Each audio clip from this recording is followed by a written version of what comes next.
익산 일빛교회 장권능 목사입니다. 오늘 이처럼 귀하고 복이 있고 우리 한국의 최대 명절인 설날을 맞이해서 세상과 짝하지 아니하고 혼자 하나님 앞에 달려나와 예배하는 우리 가족들과 또 방송을 통해서 하나님 은혜를 삼하는 방송 가족들 한 분 한 분에게 하나님께 큰 은혜와 우리 가정이 자자손손 함께 흐르시기를 주의 이름으로 축복합니다. 우리는 1월 1일 날 새해 복 많이 받으라고 열심히 예배드리고 그렇게 축복을 했는데 또 한 달 또 지나자마자 한 달도 안 지나서 그런 만에 또 새해를 또 복 받으라고 인사를 하게 생겼습니다. 어쨌든 새해 하면 떠오르는 이 단어가 뭐가 있을까요? 새해 제일 먼저 떠오르는 단어가 뭐가 있어요? 우리 연우님들은 힘들다. 힘들다. 설날하면 명절하면 힘들다. 피곤하다. 지치다. 그런데 그래도 설날하면 떠오르는 거 제일 먼저 떠오르는 거 뭐예요? 세배. 아이들에게는 세배보다는 세뱃돈. 제일 먼저 떠오르잖아요. 세뱃돈, 세배. 두 번째는 안 믿는 사람들은 사실은 이게 최우선이죠. 뭐예요? 제사. 안 믿는 사람들에게는 최우선이 제사입니다. 그 다음에 이제 떠오르는 것들은 떡도 맛있는 음식을 많이 해가지고 가족끼리 나누는 그런 음식 문화. 또 이제 여러 가지 젊은이들은 뭐 이런 것들 관심 없고 뭐예요? 자기들끼리 해외 가고 제주도 가고 여행 가는 거 이렇게 조금씩 바뀌어가고 있지만은 제가 이렇게 서론을 다른 얘기를 장황하게 설명을 하느냐, 이런 모든 일들이 결국은 뭐를 달라라는 거예요? 복을 좀 달라라는 거예요. 제사하는 목적도 결국은 조상님들에게 우리에게 새해를 맞이해서 뭐 좀 달라고? 복 좀 달라라는 거예요. 말은 미묘하게 효도한다라는, 부모님을 긍정한다라는 미묘하게 그 말을 쓰고 있지만은 실상은 뭐예요? 제사상 받으시고 우리 가정 좀 1년 동안 자손들을 복달라라는 거예요. 세배도 마찬가지예요. 아이들이 세배하는 걸 좋아할까요? 싫어할까요? 싫어합니다. 아이들은 세배하는 거 싫어해요. 왜요? 무릎 꿇고 절하는 거 좋아하는 사람 누가 있겠어요? 원래 복이라는 뜻이 원어로 보면 복이라는 뜻은 무릎을 뜯다 그런 뜻이에요. 무릎 꿇는다. 그냥 무릎 꿇는 것은 누구나 다 싫어하는 거예요. 그런데도 왜 아이들이 싫은데도 여러분 초등학교와 무릎 학년 된 애들 중학생 고등학생들한테 세배하라고 그러면요 애들이 좋아할까요? 할렐루야 막 가서 세배하는 거 좋아하는 사람 없다니까요. 그럼에도 불구하고 하는 것은 왜예요? 세배 돈 때문에 무릎 꿇는 거예요. 결국은 뭐예요? 그걸 복이라고 생각을 하니까 너무 세속적으로 해석을 해서 죄송한데 어쨌든 이처럼 이 설날이 뭐냐면 결국은 또 새해 뭐 받아라? 복 받아라. 결국은 우리는 복 받으려고. 그런데 과연 그렇게 세상에 하는 제사라든지 세배를 해서 하는 일들이라든지 새해 복 받으라고 축담을 하는 인사를 통해서 과연 우리가 원하는 그 복을 받고 산다라고 믿는 사람이 몇 명이나 있을까? 몇 명이나 있을까? 우리가 잘 아는 톨스토이라는 사람이 있습니다. 이분은 글을 잘 쓰죠. 제가 봐도 이 글을 어쩜 이렇게 잘 쓸까 감동이 되더라고요. 이분이 인생에 10분이 있답니다. 좋은 선생님이 아니라 집사님이 아니라 10분, 10가지의 가구처럼 마음에 새기는 그런 글들이 있는데 너무 감동적이라 제가 빨리 한번 읽어보겠습니다. 첫 번째, 톨스토이는 첫 번째 인생문이 뭐였냐면 일하기 위해 시간을 내십시오. 그것은 성공의 대가입니다. 일하지 않으면 먹지도 말라는 것처럼 일을 열심히 하는 것은 뭐의 대가예요? 성공을 위한 대가를 지불하는 거라는 거예요. 두 번째는 생각하기 위해 시간을 내십시오. 생각하기 위해 시간을 내십시오. 그것은 능력의 근원이 됩니다. 세 번째는 운동하기 위해 시간을 내십시오. 오늘 새벽에 이렇게 춥고 명절인데도 세상에 공원에서 열심히 도는 사람들이 있더라고요. 그렇게 열심히 운동하는 사람들을 시간을 내는 것은 끊임없이 젊음을 유지하는 비결이기 때문에 운동에 시간을 투자하라고 말입니다. 네 번째는 독서하기 위해서 시간을 내십시오. 그것은 지혜의 원천입니다. 여러분, 세상에 책을 많이 읽어도 지혜의 원천인데 우리가 어렸을 때부터 하나님 말씀을 일월에 묵독을 하고 하나님 말씀을 읽는 것이 얼마나 큰 지혜의 원천이 되겠습니까? 네 번째, 다섯 번째는 친절하기 위해서 시간을 내십시오. 그것은 행복으로 가는 길입니다. 친절하면 내가 행복해진다는 거예요. 여섯 번째는 꿈을 꾸기 위해 시간을 내십시오. 그것은 대망을 품는 것입니다. 일곱 번째는 사랑하고 사랑받는데 시간을 내십시오. 그것은 구원받은 자의 특권이에요. 서로 사랑하고 사랑받는 일에 시간을 많이 투자하라 그 말입니다. 여덟 번째는 주의를 어려운 사람들을 살피는데 시간을 내십시오. 이기적으로 살기는 너무 짧은 하루입니다. 아홉 번째는 웃기 위해서 시간을 내십시오. 그냥 웃을 일이 없어도 억지로라도 시간을 내서 웃어야 된다는 말이에요. 여러분처럼 목사님 실수만 해봐라. 오늘 설교 대단히 이쪽이 길려진 않겠지만 그렇게 확 찌르면 절대 안 된다라는 그런 시간 내지 마시고 미소 하나도 입꼬리를 흘리고 물론 주름이 들어서 화장품 감도 들을 수 있지만은 그럼에도 불구하고 어쨌든 살 중에서 그게 되고 살 중에서 제일 좋은 산이 무슨 산인 줄 알아요? 웃음살이에요. 이럴 때가 안 웃는 사람은 어쩔 수 없습니다. 깍두기나 먹으면서 웃어야지. 웃기 위해서 시간을 내십시오. 그것은 영혼의 음악이에요. 내 영혼을 춤추게 하는 영혼의 음악이 뭐라는 거예요? 웃는 거라는 거예요. 열 번째. 사실 이것 때문에 하는 거예요. 근데 너무 한 절 한 절이 다 아름답잖아요. 감동적이잖아요. 열 번째는 기도하기 위해서 시간을 내십시오. 그것은 인생의 영원한 뭐라는 거예요? 투자라는 거예요. 영원한 투자. 기도하기 위해서 시간을 내십시오. 그것은 인생의 영원한 투자입니다. 기도라고 하는 것은 한마디로 정리하면 하나님께 인생을 맡기고 내 인생을 내 마음대로 살지 않냐고 하나님이 나를 핸들하는 대로 컨트롤하는 대로 하나님의 인도하시는 따라 살겠다라는 게 기도하는 목적이라는 거예요. 내 인생을 내 마음대로 살지 않냐고 한마디로 하면 내 인생을 누구에게 맡긴다는 거예요? 하나님께 맡긴다라는 거예요. 근데 이 맡긴다라는 말을 또 오해해서 아이고 목사님 그러면 그냥 가게만 문만 열어놓고 하나님께 맡깁니까? 난 아무것도 청소도 안 하고 가게 매장 다니기도 안 하고 뭐 서비스도 안 하고 그러면도 다 하나님 책임집니다. 절대 그건 아니에요. 공부하는 학생들이 하나님 저는 오늘 공부 하나님께 다 맡깁니다. 시험 문제 하나님께 다 맡깁니다. 그러고 시험지에 가서 그냥 대충 공부하고 쓰면은 그건 뭔가 기도를 맡긴다는 의미를 잘못 오해해서 한 거다 그 말이에요. 다시 얘기할게 결론부터 말씀드리면 맡긴다라고 하는 것은 하나님 앞에 지혜를 구하고 하나님 앞에 모든 걸 맡긴다라는 것은 정말 최선을 다하면서 결국은 하나님께서 멈추라고 할 때 멈추고 하나님께서 하지 말라고 하지 말고 하나님 하기 싫어도 하락할 때에 그런 거 있잖아요. 희한하게 제가 어떤 아는 분 중에서 식당을 했는데 할 때마다 세 번을 다 망했대요. 왜 망했다고 했더니 정확히 기억은 안 나는데 예를 들면 삼겹살집을 해가지고 돼지고기로 삼겹살집을 했는데 그때 뭐가 와요? 돼지고기 오는 게 뭐예요? 돼지가 오는 게 구제해야 하여튼 그 경마가지고는 하여튼 식당이 10번을 항상 망했대요. 그럼 이번에는 돼지고기보다는 소고기를 해야겠다.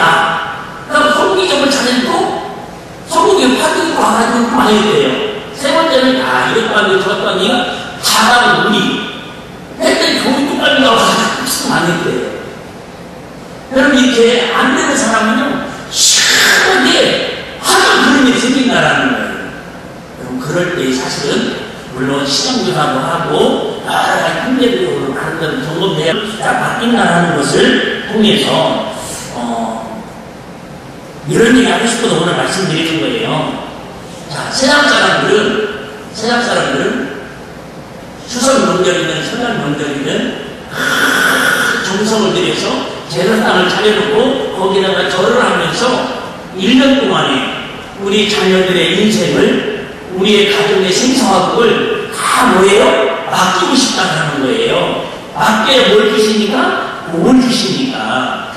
근데 우리는 그렇게 죽은 조상님들에게 살아있는 우리의 인생을, 우리 생사화복을 맡기지 말고 지금도 우주 만물 가운데 역사하시고 함께 하시는 전지전능하신 하나님께 우리의 인생과 우리 가정과 우리의 모든 생사화복을 그분께 맡기자라는 거예요. 할렐루야. 뭘 통해서? 믿음을 통해서, 신앙을 통해서.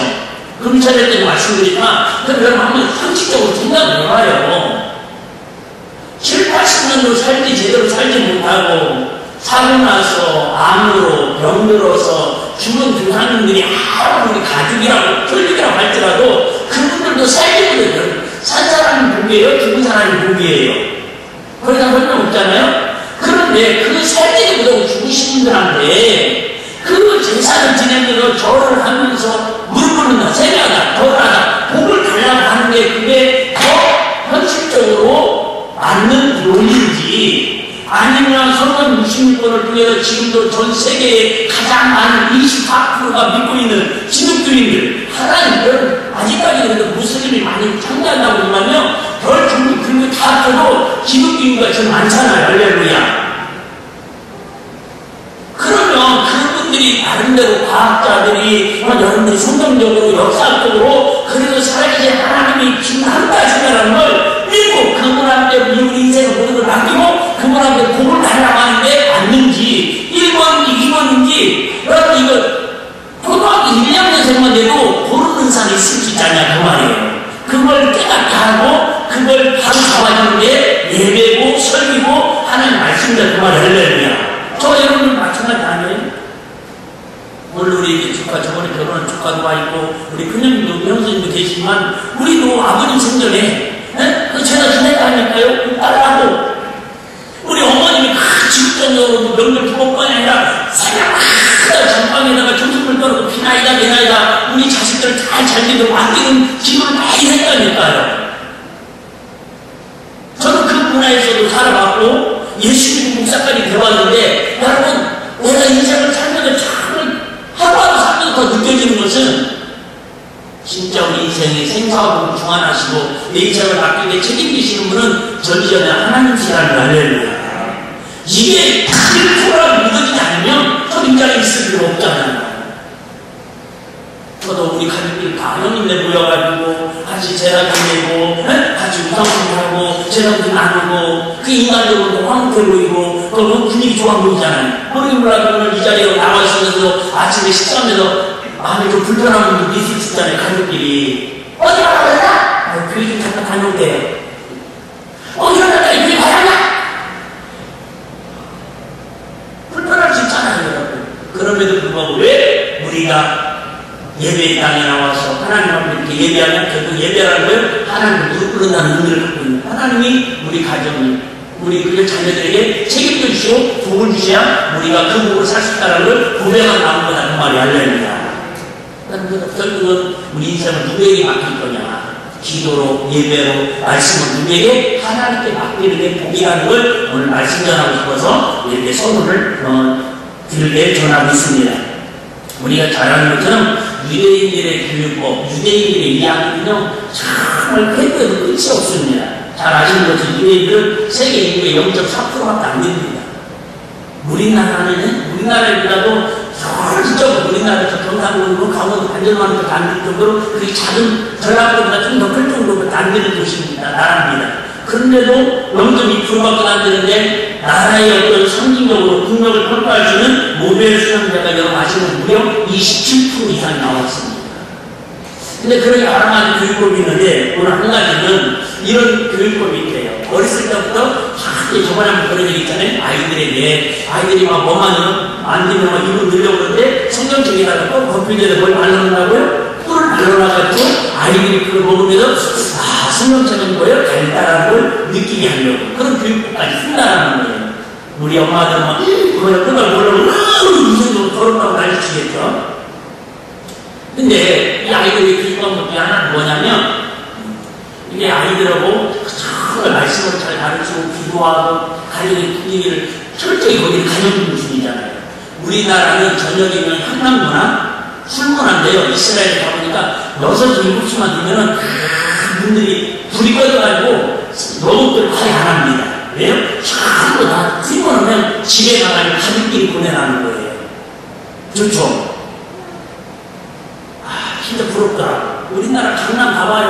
입산만 해도 건유가 가봐요. 새벽까지 난리치잖아요. 새벽 운행하면 새벽에 큰 사람들이 있어. 그런데 거기는 별 필요는 없습니다. 자, 그런데 그렇게 가정주의로 아이들을 잘 키웁니다. 그러다가 막 살아납니다. 그래서 이제 우리 다니엘이나 우리 뭐 하진이나 이만한 아이 4-5살 주면은 갑자기 어느 날 갑자기 아버지가 이 사람 막 놀고 막 토마토로 놀다가 이 아이를 확 집어 던져버린다라는 거예요. 뭐 분명히 아닌 상태에서. 그러면요 아이가 얼마나 받는 충격이 크겠어요. 아니 어제까지 던져도 아빠가 다 사람을 거의 안 하고 깨비고 그러는데 갑자기 화를 치거든요. 앵깁니다. 그럼 이때는 뭐 더 심하게 애를 내칩니다. 그럼 애가 막 참지르니 없다라는 거예요. 그렇게 몇 번 하고 나서 아이를 가슴에 품고 이렇게 이야기한답니다. 그때 오늘 본문에 5절을 읽어준대요. 오늘 본문에 5절을 그 아이, 아직 알아듣는 아이에게 5절 말씀을 읽어준대요. 5절이 무슨 말씀입니까? 너의 길을 여호와께 맡기라. 시작. 저를 의지하면 저가 이루시고, 여기 저는 누구예요? 하나님이셔요. 하나님을 의지하면 하나님께서 너의 인생길을 너의 뜻이나 이루어 주시리라. 책임져주리라. 그럼 하는 얘기야. 절대 너는 부모도 믿지 말고 세상 누구도 믿지 말고 오직 누구만 하나님만 믿으라라고 교육을 시킨대요. 사람들은 그럽니다. 드라마 같은 데 보면 절대 사람 어느 누구도 믿지 말고 뭐만 믿으라? 돈만 믿으라 그래요. 근데 그것도 여러분 틀리다라는 거 알죠? 사람이 거짓말합니까? 돈이 거짓말하지. 우리 아이들도 있는데 이런 말이 조금 조심스럽게 되는데 여러분 부모도 믿지 말라는 말은 여러분 맞습니다. 저는 그나마 어렸을 때에 그걸 빨리 터득을 했어요. 가만히 내가 15살 때 교회를 다니다 보니까 그 말이 가슴에 확 와닿는 것은 당연하게 왜 나를 그토록 사랑하시는 우리 어머님도 나를 15년밖에 책임 못 지고 애들이니까 나하고 작별 인사도 없이 한마디 부탁도 없이 그냥 하루아침에 그냥 가시더라고요. 여러분 아무리 자식을 사랑하고 아무리 부모와 자식을 위해서 다 해주고 싶어도 여러분 부모를 끝까지 의지하고 믿을 수 있는 자식이 누가 있을 수 있어요? 왜? 내가 의지하고 싶어도요 부모님이 기다리지 않는다니까요. 그런데 우리 아버님도 저를 그저 끝까지 버티고 의지했는데 지금까지 20년이 지난 우리 아버님 돌아가시고 40년 전에 우리 어머님 돌아가셨는데도 어쨌든 저는 그분들에게 그다고 미워하거나 그런 게 아니라 의지하지 않냐고 그럴수록 그 누구를 의지하니까 하나님을 의지했더니 어쨌든 지금까지 하나님 은혜로 행복하게 살고 있잖아요. 할렐루야. 여러분 이 조금 조심스러운 얘기인데 맞습니다. 자녀들한테도 새벽금 주면서 꼭 얘기했어요. 야 부모님 영향은 돈 만원 주고 5만원 주고 10만원 주는 세뱃돈의 그 능력이지 너를 인생을 책임지고 네 인생을 나한테 맡길 수 있는 내가 그거 책임지고 해결해 줄 수 있는 그런 오직 하나님밖에 없다라는 걸 꼭 명심해야 돼요. 많은 분들이 간증하잖아요. 정말 찢어지게 가난하고 힘든데 유학을 가고 싶은데 어렸다 오잖아요.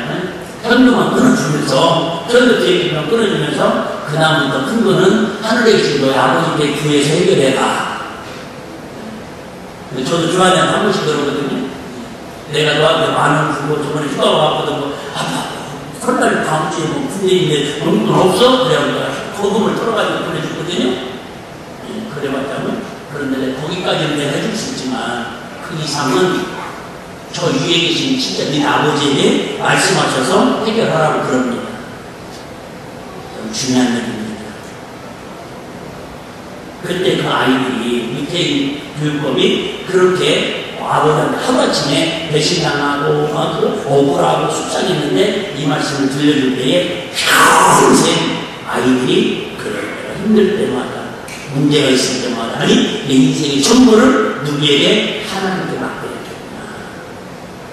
여러분 물론 부모님이 어드바이스 해주시고 부모님이 여러분 선택하는데 결정적인 도움을 줄 수 있지만 지금 선택을 누가 하는 거예요? 본인이 하는 거예요. 여러분 마찬가지입니다. 너무 자녀 인생을 어느 학교 가라, 어린이 학교 가라, 어느 학교 가라, 누구하고 결혼해라 그냥 조언만 해주고 인생의 선배로서 부모로서 기도하는 마음으로 이렇게 해줄 뿐이지 그걸 자주지 해가지고 여러분 나중에 좋은 소리 들은 부모들 별로 없습니다. 우리는 뭐예요?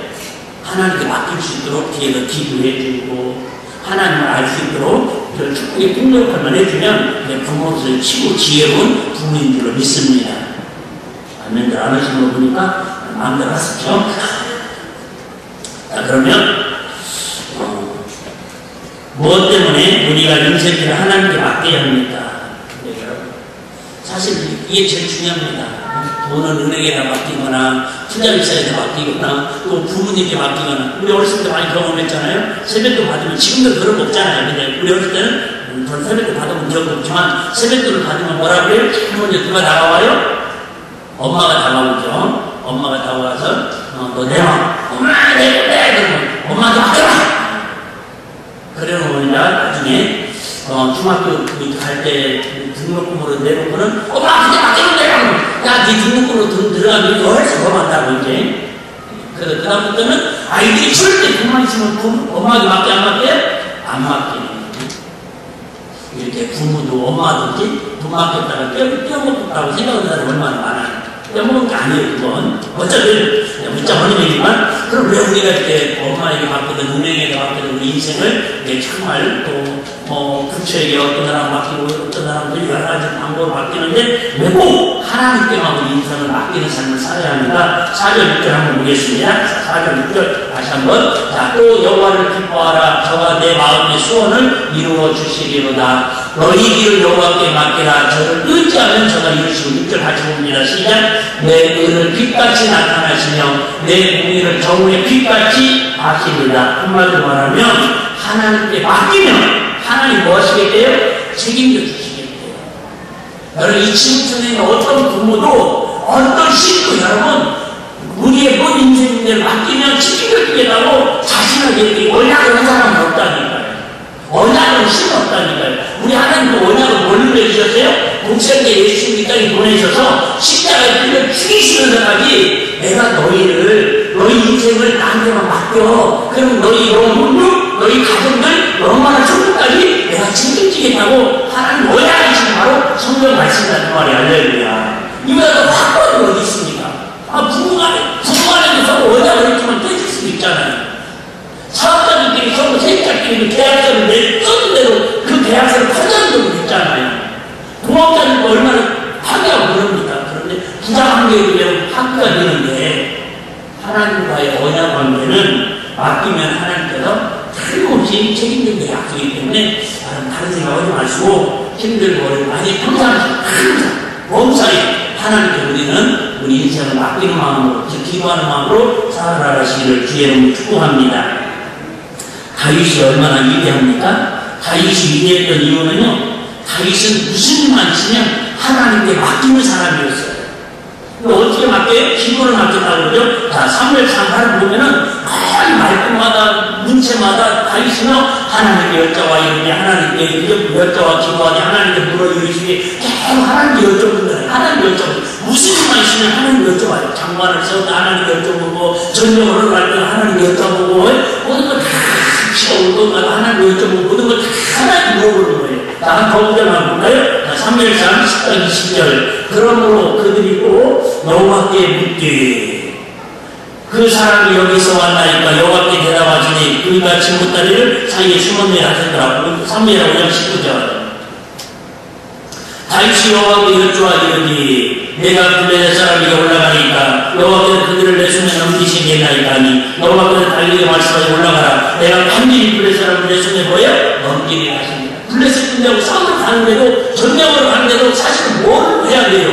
군사력이 몇 명인지 탱크가 뭐가 있는지 여러분 전술을 어떻게 할 것인지 1분대 2분대 3분대 어떻게 해서 공격을 칠 것인지 이걸 연구를 하는 게 아니라 하나님께 묻어야 돼요.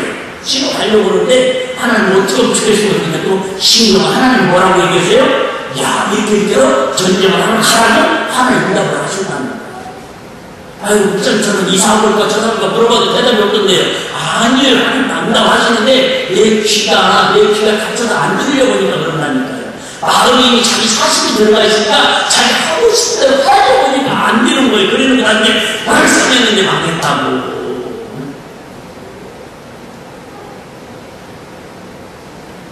결국은 하나님께 다 맡기고 기도했더니요 어떤 결과가 나타납니까? 핵심적으로 한절만 3회라 8장 6절입니다. 다윗이 밤에서 아람 수비대를 두매 아람 사람이 다윗의 종이 되어 조공을 마칩니다. 시작. 다윗이 어디를 가든지 여호와께서 이기게 하십니다. 기도를 통해서 전쟁도 모든 걸 하나님께 맡기니까 하나님께 뭐예요? 다윗이 어디를 가든지 뭐 하겠다고요? 이기게 하신다는 거예요. 다시 얘기해요. 내가 싸워서 이기는 게 쉽겠어요? 하나님 대신 싸워서 이기는 게 확률이 높겠어요? 말할 것도 없는 거예요. 말할 것도 없는 거예요. 자, 그러면 우리가 어떻게 하면 우리 인생을 알겠는데 하나님께 맡기면 우리 인생 행복하고 복받고 우리 인생 형통할 걸 알겠는데 그럼 어떻게 하면 방법이 뭘까? 어떻게 하면 하나님께 우리 인생을 맡기는 방법만 설명드리도록 하겠습니다. 첫 번째는요 1절에 보시면 10편 32 행악자를 인하여 불평하여 하지 말며 불의를 행하는 자들을 투자하게 여기서 행악자들을 인하여 불평하다. 불평의 반대가 뭘까요? 불평의 반대는 감사요 찬송입니다. 무슨 얘기냐? 다윗의 육파까지 얘기하는 거예요. 하나님 왜 하나님을 의지하는 사람보다 하나님께 기도하고 맡기고 사는 사람보다 예수 안 믿고 하나님 안 섬기고 세상적으로 사는 사람들이 더 사업도 잘 되고 더 용통하고 더 부자로 잘 되고 잘 삽니까? 이거 너무 불편합니다. 억울합니다. 이런 얘기예요. 그런데 그로 인해서 뭐 하지 말라는 거예요? 너는 불평하지 말라는 거예요. 지금은 그들이 더 우리보다 앞서가는 것 같고 더 넓은 길로 가서 위에 있는 것 같지만은 결국은 그게 하나님 주신 복은 복이 아니거든. 여러분 무너지기 시작하면은 바벨탑처럼 우수수수수 무너진다는 거예요. 근데 하나님 주신 복은요 차곡차곡 쌓여져서 하나님께서 지금은 무명한 자 같으나 유명한 자고 지금 없는 자 같으나 있는 자고 지금 가난한 자고 구한 자로 하나님이 높여주시고 채워주시고 흔들어 넘치도록 기름 부어주신다는 거. 할렐루야. 안 되는 것 같거나 잘 되는 게 하나님 주신 복이라는 게 근데 세상 사람들 그만 문제로 뭐죠? 그 속에도 텅 비어있는 어쨌든 우리가 한마디로 말하면 뭐예요? 범사에 감사라는 거예요. 감사해. 여러분 우리는 감사할 때 범사에 감사함으로 하나님께 맡게 하는 거 억지로 하나님 이거 맡겨주세요 그러지 말고 그런 거 있잖아요. 예를 들면 새벽별로 10만 원 받았어요 애들이. 그러면 엄마 그거 진짜 맡겨놓은 건 아닌데 나랑 꼭 줘야 돼? 아니면 안 돼? 이거 달려가야 체크해줄 거야? 이자까지 줄 거야? 그렇게 맡기면요 맡으면서도 엄마가 기분이 안 좋습니다. 근데 이렇게 맡기면 어떨까요? 예를 들면 꼬맹이들이 말하다가 너네들이 엄마 그동안 나 키워주시고 맛있는 거 내주시고 엄마 아빠가 나와 함께 살아주는 게 너무너무 감사해요. 우리가 그냥 다 드리고 싶은데 다 드리고 싶은데 혹시 모르니까 내가 맡겨주는 걸 할게요. 그럼 나는 10만원 달라고 얼마 주고 싶어요? 나는 100만원 주고 싶다. 뭔 얘기시죠? 하나님 마찬가지입니다. 하나님 맡길 때 하나님 싸우듯이 아니시 하지 마시고 하나님 저번에도 내가 기도했는데 왜 응답이 안 됐어요? 지금 끝까지 사업했는데 저 사람은 잘 되고 끝까지 직장 들어가는데 이 사람은 왜 진짜로 나는 다리를 안 됐어요? 따지듯이 불평만 그러지 말고 쉽지 않아요. 사실 말은 쉬워도 하나님 뭔가 더 쉽겠지요. 이번에는 이렇게 안 됐지만 하나님께 더 좋은 계획인 줄 믿습니다. 감사함으로 하나님 생계 문제도 우리 자녀들 문제도 우리 가정의 문제도 하나님께 맡기고 하나님 해결하여 주옵소서. 첫째는 무슨 마음으로? 감사의 마음으로. 두 번째는 여호와를 의지하고 선을 행함으로 우리 인생이 하나님께 맡겨야 합니다. 3절입니다. 여호와를 위하여 선을 행하라. 땅에 거하여 그에게 성실로 식물을 삼을지어다. 선을 행한다라는 말은 하나님 말씀에 순종하며 산다라는 거예요. 여러분 절대 불의를 그 다음에 투기를 법무술수를 해가지고 잘되게 하는 걸 부러워하지 말라라는 거예요. 우리는 할 수만 있으면 아까 얘기했잖아요. 이렇게 이웃을 돌아보라. 이웃을 돌아보라는 것처럼 우리는 할 수만 있으면 선을 행하는, 내가 지금 좀 손해보고 좀 더디가는 것 같고 좀 다른 사람보다 밀리는 것 같지만 절대 우리는 그런 악한 방법을 통해서 나가지 말고 하나님의 선한 방법을 통해서 하나님께 우리의 삶을 맡기고 나가시기 바랍니다. 세 번째는 여러분, 여호와를 사랑함으로 우리 인생길을 하나님께 맡게 한다라고 성경 우리에게 말씀하고 있습니다. 4절 다시 한번 봅니다. 여호와를 뭐하라? 기뻐하라. 이 말은 곧 여호와를 뭐하라는 말이에요? 사랑하라는 말이에요. 사랑함으로 하나님을 사랑함으로 맡겨야지. 마찬가지예요. 우리 서로 그런 얘기가 있잖아요. 오래전에 몇 번 제가 했었는데 옛날에 어떤 분이 이제 돈을 막 크게 찾았는데 이 돈을 서울로 입사대를 타가지고 서울로 가지고 가야 하는데 불안한 거예요. 사람들 막 바글바글하고. 그러니까 어떻게 했냐면 그냥 투명 비닐에다가 넣어가지고 선반 위에다 올려놨대요. 제일 허술한 방법인데, 그런데 사람들이 세상에 막 많은 거지 막 한국 다리를 막 선반에 올려놓으니까는 모든 사람들 시장에 저 어디가 있어요? 거기가 있더라는 거예요. 그리고 이 돈 주인은요, 거기다 올려놓고는 화장대 서울까지 잡고 갔대요. 돈을 누가 지친 거예요? 거기 기차 탄 사람들이 다 숨겨주는 거예요. 이런 얘기도 있어요.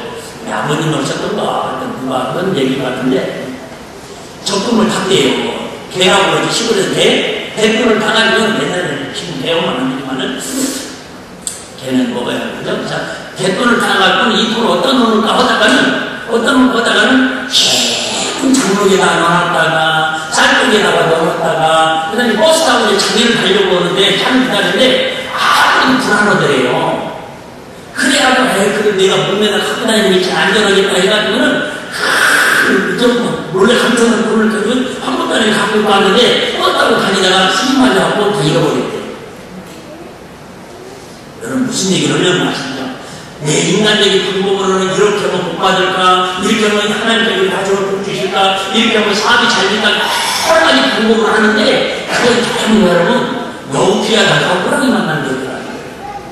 근데 하나님께 비닐봉다리에다가 이렇게 기차 선반에 올려놓듯이 하나님께 모든 걸 다 투명하게 감사함으로 하나님께 그저 선행하고 맡겨버리면요, 하나님이 지켜주시고 하나님이 불려주시고 하나님이 보호해주시고 하나님이 적어주시고 하나님이 힘을 대로 택대로 거둘 수 있는 은혜를 함께 해주신다는 말이에요.